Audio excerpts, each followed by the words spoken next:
Welcome back everyone, Adzi here and welcome back to the channel. Now today's video I thought I would go into a little bit of detail on these two. So these are Perun hybrid Mosfets. Now obviously they're designed to give a bit more control of the gun. Now I found myself fitting quite a lot of these recently and what that did mean is because I was putting a lot of them into various rifles and that for people, I'd get lots of questions of how you program them. And I found myself doing lots of little videos on my phone, trying to hold my phone and show everyone how to program it, because there's lots of different features on these. So I thought I'm just going to do a proper video that not only the people that I fit these to can benefit from, perhaps you guys out there on the internet that might not know me from anyone else, you might have found this video and you might also found this useful of what this and this does and how we make it work. So, just to go into a little bit more detail on these, let's take a look at what they are and then I'll show you all the features of them. Right, so here's what one actually looks like. Now this is the V2 model.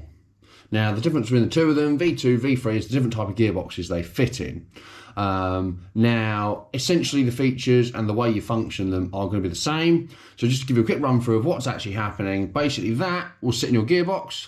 You have a sensor here, which lines up with here, and that detects the rotation of each gear, giving you better control over the rotation of the gears and how the gun performs. You then have a magnetic sensor that sits here, which that's going to link with the trigger. So basically it has a little magnetic bit that you attach on the trigger, which is this bit here. So that sits on top of the trigger, and it basically means as the trigger is pulled, that moves this across and it detects when the trigger is pulled. And then on the flip side, we've got a couple of little sensors on the back here that just detect on the fire selector position, just to tell you whether it's going to be in semi or full auto or whichever mode you're putting it in. So that just gives us a good overview of what the purpose of this actually is. I want to get into the main reason of the video, and that is showing how to program it, because that's a lot of the questions I get asked once I put these in for people. So let's have a quick look at one of these and how we program it. So I'm just going to grab one of my riffs off the wall and I'll show you how this functions and all the different modes that we can put into it. So here is my M4. This has got a Perun in it. So this has got one of these little circuits that basically sits in there. It will be up that way in the gearbox and it sits around about there. But more importantly, all the programming is done using the fire selector here. So what we're going to do is we're going to connect a battery. Now what I would say is whenever you're connecting your battery, put it in safe. The reason for that is if you have it there or there when you plug it in, sometimes it doesn't immediately detect it and you then have to move it anyway. So let's be disciplined and let's put it in safe every time we're connecting the battery. Now, when I connect the battery, hopefully the camera's going to pick it up. There should be a beep that happens. Ready? Okay, it beeped. Hopefully the camera picked that up. That means that is powered, functioning. It's done its initial check of everything, and it should, when I put it into semi, it should, yes.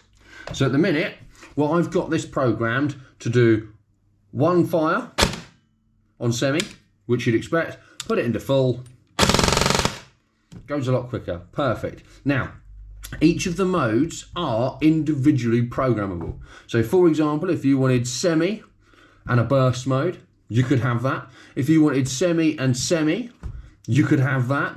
You could have full auto and semi if you really wanted to mix it up and put it back around the other way. You can even have additional modes like dual modes where you can have like half a trigger pull does a burst and then a full auto and a full pull. But just to show you in a bit more detail how we do this, let me just grab one of the programmer cards and you'll see all the various features that this would have. So this is a Perun programming card and this will have lots of different fire modes. Now hopefully the camera is going to focus on this for us. But we've got firing mode at the top. That is going to do things like your single and your burst mode. Active braking, I probably wouldn't worry too much about that because that's basically going to be putting a deliberate polarity reverse on the motor to slow it down. Not often needed and probably does a bit of extra wear on your motor should you decide to use it. Pre-cocking is quite good. That's basically going to preload the piston before each shot. Better for semi than probably full auto in all honesty, but that's what that does. It just helps you with your trigger response. Obviously, if you've got a gun that I have maybe done a bit short stroking that on for you, you probably wouldn't do too much of that because you're going to double tap when you pull the trigger. Binary trigger, the dreaded thing that most airsoft sites are not going to like you using. That would mean that with each pull and release, it's going to fire. So it's going to fire 2 with 1 pull, in, out.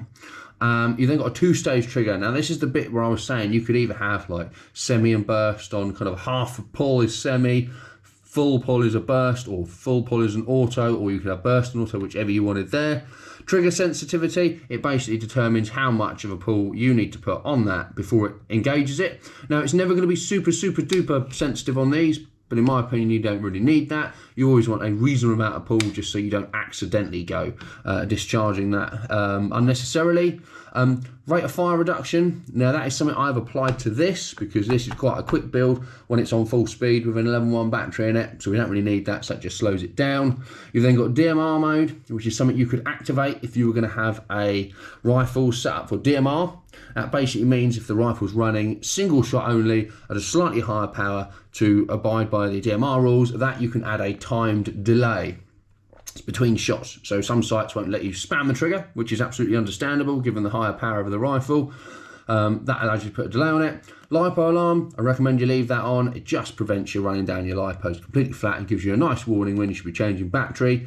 DSG is basically dual sector gear. Now that's not something I would have probably built for you just because they're a little bit more work, they're a little bit more temperamental. So if you've done one yourself, fantastic.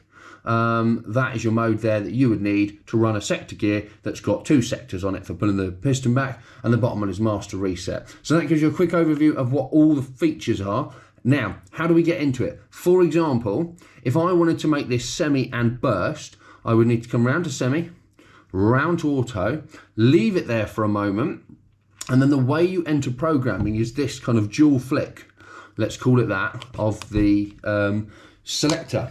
So the way it works, to modify auto, we're going to go semi-auto, semi-auto. Now you can probably hear, hopefully, that is now beeping, and I don't know how well you're going to see it, but a lot of rifles will allow you to see in the gap. Can you see there's a light? You see that? Yeah, there we go, look.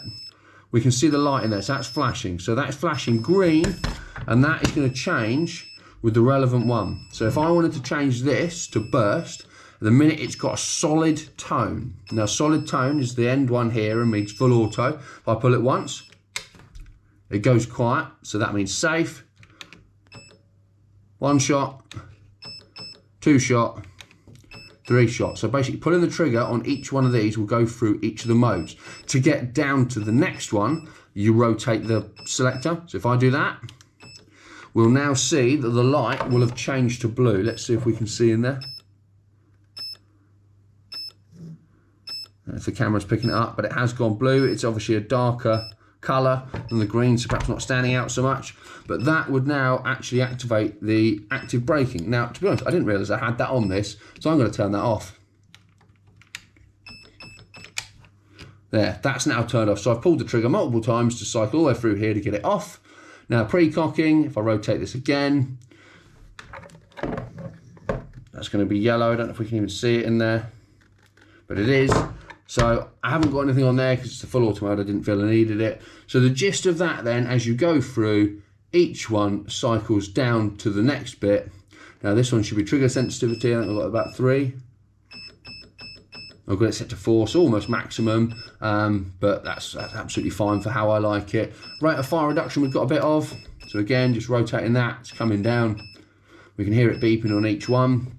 Again, if I wanted to change it, pull the trigger and it cycles through each one. As we go through to completion, because you always have to go through all of the modes, here we are, and it's going to do a final, that's master reset, flick it one more time, does a 3 beep to say it's out. So that's now able to fire again. So from that, from adjusting that, for example, if I pull the trigger, semi still, but now when I do this one, it's only going to do a 3-round burst with each pull. So I've modified that. So hopefully that gives you a bit of an instruction of how to change each of the features and an overview to what each of the features does, to obviously help you use and program your MOSFET to how you would like it to run. So there we go, that completes my little tour of showing you how to use one of the Perun V2s or V3s, because that is programmed in the same way using the fire selector as what we've just seen on my M4. So hopefully you found that really useful, whether it's something I fitted for you or whether it's something you've done yourself and you've found this video just to give you a bit of guidance. Either way, welcome to the channel. If you're not subscribed already, do so. Don't forget to like the video, and I will see you all in the next one.